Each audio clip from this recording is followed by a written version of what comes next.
공화당원 등록 같은 경우는 이제 그냥 정만 등록을 해두고 다른 목적이 있을 수도 있는 것이고요. 네. 그리고 진보단체 기부 같은 경우도 지금 기부한 금액이 한 $15 정도로 굉장히 소액으로 드러났기 때문에 네. 뭐 물론 이제 나이가 젊어서 돈이 많이 없기 때문에 그랬을 수도 있겠지만 그렇게 열광적으로 지지하진 않았다라고 볼 수도 있는 대목입니다. 그렇기 때문에 현재로서는 이런 흔적만 가지고는 정치 성향을 유추할 수 없는 그런 상황이고 그리고 현재 전해지고 있는 바로는 주변 사람들의 증언이라든지 이런 것들이 나오는데 평소에 이렇게 직장 동료라든지 이쪽 증언에 의하면 정치 얘기를 그렇게 하지 않았다. 대단히 저도 깜짝 놀랐습니다. 네. 저렇게 의연할 수가 있는가. 예, 총을 맞았는데 네. 상당히 당황하거나 움츠리지 않고 뭐 조용히 하라, 뭐 신발부터 신자 저렇게 또 화이트 또 손을 저렇게 하잖아요. 그러니까요. 저렇게 프랑스 대혁명 같은 사진이 하나 딱 나왔어요. 위에 저 성조기도 있고 네. 저 사진 한 장 갖고 이번 미국 대선은 거의 끝난 거 아닌가 이럴 정도로 사살된 용의자 21살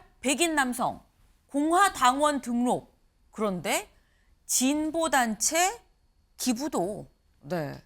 사실 이게 어떤 이념적인 어떤 그런 부분이 아직 밝혀지지 않았다라는 말씀에 더불어서 근데 그럼에도 불구하고 약간 어쨌거나 대선 후보 연설 중에 있었던 총격 사건이다 보니까 이념적으로 그러면은 민주당원, 공화당원 보니까 공화당원으로 등록을 했었다는 거죠. 근데 반대로 진보단체에 기부를 했었던 이력도 있다라는 거예요.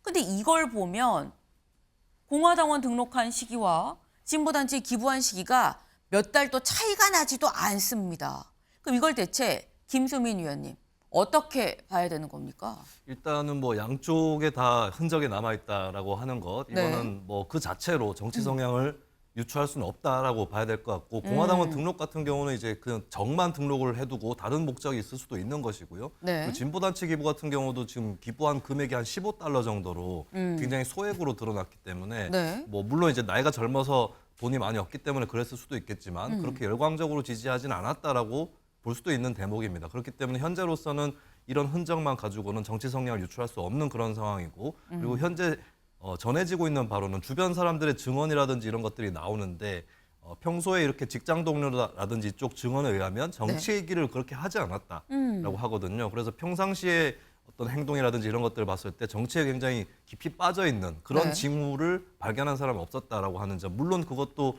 이 정치 성향이라는 것도 사람의 내면 속에 있는 거기 때문에 겉으로만 봤을 때 뭐 정치에 관심이 없었다 이렇게 또 단정 지을 수는 없겠지만 현재로서는 정치 성향을 이렇다하게 추측할 수 있는 뭐 그런 결정적인 단서는 나오고 있지 않습니다. 근데 네. 다만 조금 뚜렷해 보이는 것은 범인이 평소에 총기에 관심이 있었다라는 건 분명해 보이거든요. 그러니까 고등학교 때도 소총 동아리에 가입을 하려고 했는데 퇴짜를 맞았다고 해요. 실력이 너무 형편이 없어서. 근데 최근에는 지역의 총기 클럽에 또 가입이 돼 있었다라고 하는 점, 이런 점들을 봤을 때 총기 매니아인 건 확실해 보인다. 네. 근데 정치 성향은 굉장히 현재로서는 불투명하다. 그리고 어머니가 민주당원이다 뭐 이런 얘기도 전해지고 있는데 그쵸. 사실 근데 한 가정에서 정치 성향이 식구들끼리 일치한다는 법은 없는 것이고 특히나 펜실베니아주 같은 경우는 좀 경합주에 해당하는 주기 때문에 뭐 같은 가정, 근거리 내에서도 여러 가지의 정치 성향을 가진 사람들이 또 함께 살아가고 있을 가능성이 뭐 다른 지역도 마찬가지겠지만 네. 더 높을 수 있는 지역이거든요. 그래서 현재로서는 좀 정치 성향이나 당파적 성향 이런 것들을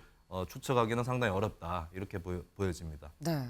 지금 쭉 설명을 해주셨는데 일단 학창 시절에도 총기 어떤 동아리에 들려고 했었던 걸 보면 총기에 관심이 있었던 것만 좀 분명해 보인다.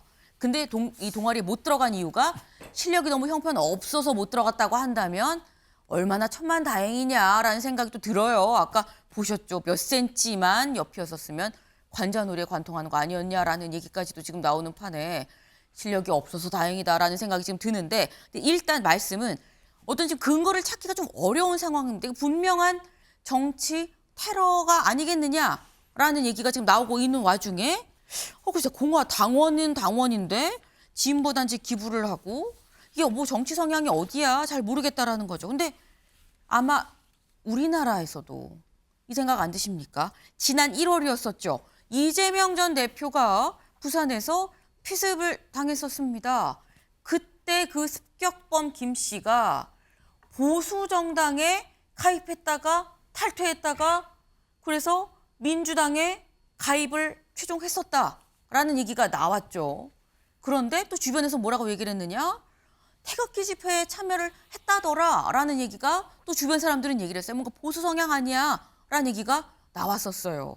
그러니까 지금 이게 정치적으로 보수냐 진보냐, 정치 때문에 테러를 한 것이냐라는 여부가 이게 지금 알 수 없는 상황이 비단 우리나라 이 1월에 있었던 이재명 전 대표의 이 피습 사건뿐만이 아니라 이번 트럼프 전 대통령 총격 사건이랑도 상당히 좀 유사해 보인다라는 겁니다. 차 위원님, 이게 지금 약간 세계적으로 좀 요런 추세가 지금 반복이 되는 현상이라고 좀 봐야 되는 겁니까? 어떻게 봐야 되는 그러니까 거예요? 그 동기를 유치할 수 힘들다라는 게 지금 네. 정치적인 어떤 동기가 있다라고 보기는 힘든 게 양쪽 성향이 다 있을 수가 있다라는 얘기고요. 네. 하나 지금 분명한 거는 그 살해 의도는 있었다라고 볼 수가 있어요. 왜냐하면 1층 건물 옥상까지 힘들어 올라가서 네. 그것도 AR-15라는 소총을 가지고 특정인을 겨냥하고 쐈다라는 거는 네. 뭐 이게 흥분해서 갑자기 권총이 들은 게 아니라 소총을 가지고 계획하에. 쐈다면은 이거는 살해하려는 의도가 있었다라는 거는 비교적 분명한데 네. 나머지 부분은 지금 어떻게 보면 우리 언론들이 FBI보다도 뛰어난 촉각을 요구하는 것 같아요. 네. 근데 그걸 지금 판단하는 거 자체가 무리예요. 알겠습니다. 지금 FBI도 아직 단정을 못 내렸는데 우리가 이렇다 저렇다 얘기를 하면 안 되는 거 아니냐라는 뼈 있는 말씀을 지금 주셨습니다. 네. 피 흘리며 주먹 불끈 트럼프 두려워 않고 악에 맞서 싸울 것. 네. 주먹을 불끈 쥐고 얘기를 했다라는 거죠. 그 모습 잠깐 같이 보고 올까요? Take a look at what happened.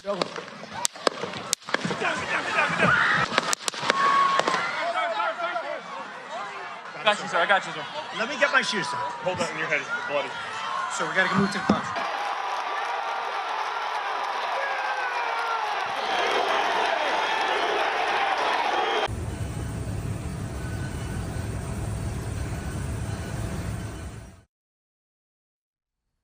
네.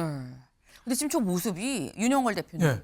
저는 깜짝 놀란 게 아니 촉이 맞았거든요. 맞았는데 Let me get my shoes. 내 신발 내 신발 좀 이렇게 얘기를 해요. 그러면서 파이트 얘기하고 다시 갑니다. 이게 보통 사람이 아니구나. 어떻게 침착할 수가 있지?라는 생각이 들었어요. 대단히 저도 깜짝 놀랐습니다. 네. 저렇게 의연할 수가 있는가. 예, 총을 맞았는데 네. 상당히 당황하거나 움츠리지 않고 뭐 조용히 하라. 뭐 신발부터 신자. 저렇게 또 화이트 또 손을 저렇게 하잖아요. 그러니까요. 저렇게 프랑스 대혁명 같은 사진이 하나 딱 나왔어요. 위에 저 성조기도 있고 네. 저 사진 한 장 갖고 이번 미국 대선은 거의 끝난 거 아닌가 이럴 정도로 굉장히 어떻게 보면은 로키 발모아 그 실버스타 스텔론처럼 저런 모습이잖아요. 네. 대단한 그 의연하고 자세에 물론 뭐 카메라를 의식을 트럼프가 평소에도 잘 하긴 했지만은 저건 쇼맨십이라고 할 정도는 한 차원을 높은 당황했는데도 불구하고 의연하게 이런 굉장히 어떻게 보면 국민들의 마음을 사로잡지 않겠느냐 뭐 네. 이런 생각이 들어요. 공화당 아마 슬로건도 바뀔 것 같아요. 어떻게요? 여태까지 마가였거든요. 네. 예, 미국을 다시 위대하게 마가였는데 네. 제가 보기에는 그 좀 뭔가 좀 매가리가 없잖아요. 마가 그걸 화이트로 바꿀 것 같은데요. 싸우자. 파이트로. 예, 제가 보기에는 그 공화당이 이번에 뭐 압도적으로 유리하지 않나 이렇게 내다보고 있습니다. 공화당이 압도적으로 유리한 거 아니냐라는 전망을 하셨죠. 사실 오늘 조간에서도 이런 전망들이 많이 나왔습니다. 다음 기사를 좀 같이 보시죠. 공화당 총결집, 고령 논란 바이든 설상가상. 일단 공화당은 총결집이에요. 말씀처럼 이거 이렇게 승기를 확실하게 잡는 것 같은데라는 얘기가 나옵니다. 근데 그렇다면 반대로 민주당에선 고령 논란이 일고 있는 안 그래도 고령 논란이 일고 있는 바이든은 설상가상이다라는 겁니다. 이런 상황에 대해서 바이든 대통령이 난감할 수 있어요. 차 위원님. 그럼 네. 이런 상황에서 바이든 대통령은 어떻게 해야 되는 겁니까? 네, 지금 전반적으로 지금 단기적인 상황에서는 트럼프 대통령이 상승세를 탄 건 맞아요. 네. 왜냐하면 이게 지금 두 분 다 고령이에요. 지금 46년생인 트럼프 대통령 지금 78세. 네. 그다음에 42년 11월생인 그 바이든 대통령 그 81세란 말이에요. 네. 자, 1981년에 레이건 대통령 그 당시에 저격 미수 사건이 일어났을 때 레이건 대통령 연령이 70세였어요. 두 분 다 거기에 비하면 굉장히 고령이란 말이에요. 고령이네요. 그런데 이 고령 리스크라고 흔히 드는 게 판단력에 대한 그 이제 부재 문제들, 그 다음에 굉장히 유약할 것이다. 제대로 근데 이번에 이 총격 논란을 들어 트럼프 대통령은 이걸 완전히 이미지를 벗어버렸고요. 네. 이걸 이제 바이든 대통령하고 대비되는 이미지로 앞으로 선거에서 계속적으로 활용을 할 겁니다. 아까 이제 이미 유명해진 그 사진샷까지 그 포함을 해서요. 네.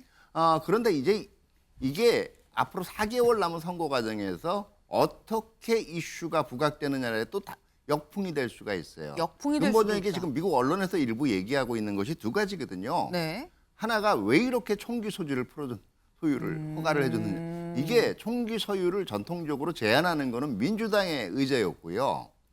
총기 소유 자유화해야 된다라는 거는 공화당 의제예요. 네. 두 번째는 저게 민주주의 선거 과정에 대한 어떻게 보면 폭력적인 개입이거든요.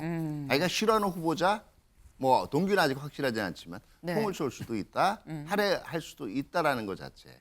다시 말해서 선거 과정에서의 폭력적 개입이라는 게 만약에 나오면 비폭력 증오의 정치의 중단 이런 얘기가 나오게 되면 이 비폭력 증오 정치의 중단이면 많은 사람들이 떠올리는 게 2020년에 의회의사당, 국회의사당, 의회의사당 난입 사건이에요. 네. 이게 만약에 지금 당장은 아마 이걸 이용하는 모습을 보이는 게 오히려 민주당 입장에서는 네. 그 자제할 겁니다. 그게 오히려 마이너스 요인이기 때문에. 근데 이게 이제 8, 9월에 민주당 전당대회를 기점으로 이슈가 변화되면은요. 지금 어떻게 될지 모릅니다. 또 하나가 지금 결과적으로 결집 의지를 보이고 있는 게 주로 공화당원들이에요. 미국 정치도 이미 양극화가 돼 있거든요. 그쵸. 물론 제가 볼 때는 무당파층이나 부동층에서도 충분히 지금 저 면을 고려를 하겠지만은요. 아직은 제가 보기에는 저것 때문에 굉장히 중요한 그 분기점이 지났다라고 보기는 좀 힘들 것 같아요.